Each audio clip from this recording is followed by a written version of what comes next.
Growing Up Brooklyn with Phil and Fred. Two brothers, one wild, diverse life, and a lifetime of stories you won't believe.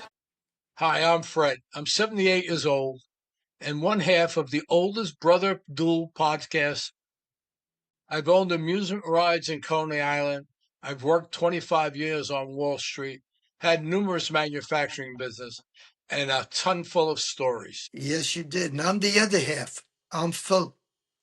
And I'm 86 years old, a little older than my brother. I also was in the amusement business.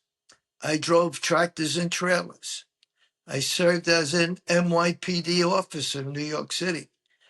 And when I retired, I opened up a restoration and construction company for 40 years, which my daughter runs. And trust me, we do have some stories and lessons that we've learned over the years. And I guess both in business and in life. Yes, very interesting.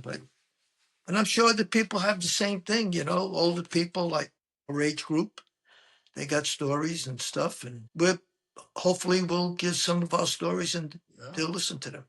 Even some of the younger people, hopefully. Not for nothing, but you look like you just got back from the Sahara Desert. Me? I'm fine. But you see some of these people today, everyone walks around with a bottle of water. As a kid, I don't remember walking around with this huge bottle. They go into like a place like CVS that sells water anyway. But that again, buying water in a bottle that you can get out of a sink is a little disturbing to me, but you see what they're walking around with today. Fred, some of those bottles, they look like scuba tanks. I thought they were going to the beach with them.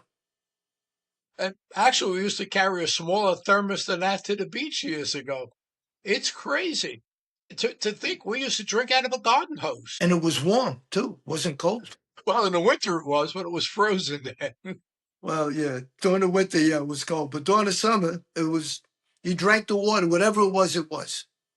And when we went to the park, they used to have those fountains in the park where the water would just go high enough that if you were lucky, your lips didn't touch the fountain.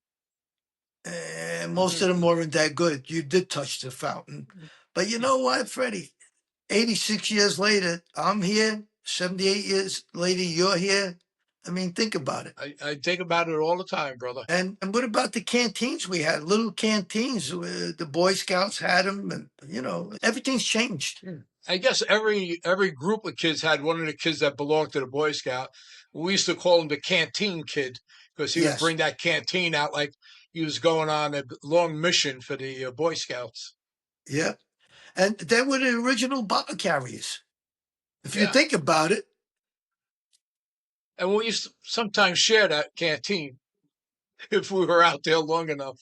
Yes. But again, things have changed throughout our life, and they're going to still keep changing. Well, being that we got the water out of the way, let's get back to Coney Island, where there was plenty of water. We had an ocean of water, no doubt about it. Yeah, and God only knows what floated in it. Sometimes I would be swimming, something would hit your leg, and I was just worried it wasn't somebody that got dumped into the river that night. Well, we had to be hopeful that we didn't touch those bodies when they were floating by. But again, different era. Most people have no idea about stuff like that, but we did. And we grew up, and we're still here. So I wanted to talk a little bit how we ended up in the amusement business, how it all started, and I believe it kind of started way back when, way before me. So why don't you grab the earlier part, which you might know a little better than me. Why, because I'm older? Yes, exactly. Well, if I remember, the story started with our grandmother Rose. She started a trucking company years before even I was born. And she also sold real estate, from what I understand. And she also had a program on the radio where she spoke 10 or 15 minutes in Italian and 10 or 15 minutes in English to get people to buy property. And then her oldest son, Frank, got into the trucking business, and then Dominic, Uncle Tom, and then Daddy, because Daddy was the youngest of the four brothers. And they started with the trucking. Then from trucking, they went into the amusement business in Coney Island. And, you could take it from there, Fred, because you remember the rest of the story. You were a bigger part of it than I was. You were actually working there for many, many years. Yeah, well, I think part of the story about them is Uncle Frank met and negotiated a deal with WF Mangles. They were Right. a large manufacturer of amusement rides at the time and shooting galleries. And they used to do most of the trucking for that company. So they Yep. started to see the amusement business as a business rather than the trucking business as a business. And eventually, once again, I think you might know this better, they all started to go out there and they opened up little things like a pony track. I think Uncle Dominic had somewhere. In Connecticut. Connecticut, all right. Yeah. And But he also had the whip in Coney Island. He had the hot rods, the hot rods, yes, in Coney Island. no. And when was that? That was the early. God, I couldn't have been more than 8 or 9 years old. I used to go down to the whip and help them. They had to lock the people in so they wouldn't flip out of the cars. So No. on Saturday and Sundays, Daddy used to take me there because Daddy worked with him on the whip. And there was a pony track next door. There was a parking lot that Uncle Dominic owned. Sometimes I helped park cars at 9 years old. Park cars. Okay. I didn't know that about you, brother. How did you see over the steering wheel? It wasn't easy. And people would leave the key to do it. I mean, I'd go like, all right, just leave the key. I'll take care of it. And as a 9-year-old kid, tell them leave the key for their car. But you know Boy. what? They were anxious to get to the beach. They were 100 feet off the beach. So it worked. Yeah. And I remember Uncle Frank's son, cousin Freddie, got involved a lot in amusements, and Yes. they continued the trucking part of it and the moving of the rides for a long time. Many, many years. Yes. Yeah. And then eventually they ended up in the amusement business too. Freddie had a big carnival out in Long Island for Yeah. years. Actually, Freddie and I went partners on the scooters. We bought some scooters and some other ride. It wasn't a big thing, but the scooters were big. And they were portable, so we could bring them from carnival to carnival on the trucks, and you put them up, take them down, put them up, take them down. It was kind of interesting.